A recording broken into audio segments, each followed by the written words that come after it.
Brothers and sisters, we started off the month of Ramadan.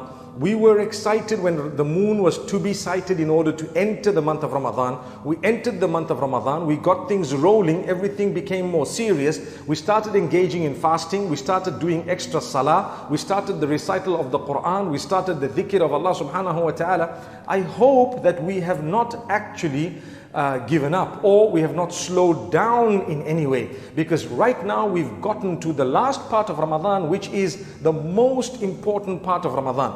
Unfortunately, I like to give an example of a football match, very unfortunately, but the most interesting part of the match is right at the end, especially when you have not scored enough goals. What happens? Everyone comes alive because they know these dying moments could actually change the entire course of what's going to be happening. So I promise you, these dying moments are in fact not dying moments. For Ramadan, we don't call them dying moments because they are the moments of becoming alive. You have something known as laylatul qadr. The gift of Allah is that this night of decree and destiny is something massive. He hid exactly which night it was. He has told us various signs. He has informed us through Muhammad sallallahu alaihi wasallam that you need to look for it in the last 10 nights. Then he says one of the odd nights. It's possible it could be an even night as well, according to some narrations, but most likely one of the odd nights.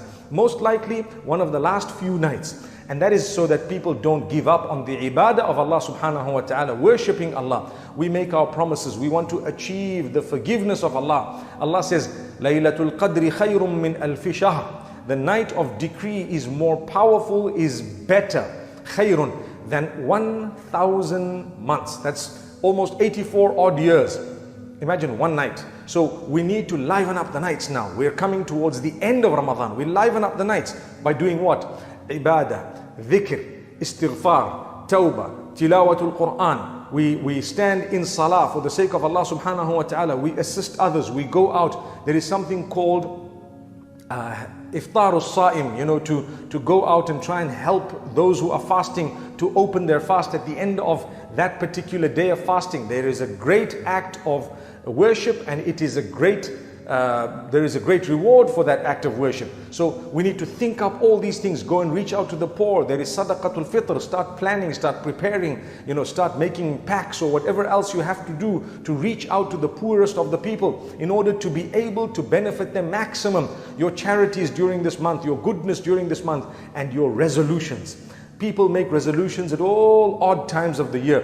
We make resolutions when we are closest to Allah, when He has bestowed upon us a beautiful season of forgiveness. So make the resolutions. I'm not going to go back to my bad ways. I'm not going to miss a salah from now. I'm going to dress appropriately for the sake of Allah subhanahu wa ta'ala. I'm going to improve my relationship with Allah, my relationship with my spouse, my family members, my children, my parents, those who live with me. I'm going to make sure that I use my tongue in the most blessed and proper way. If you start off with the dhikr of Allah, you will not become vulgar and abusive with your tongue.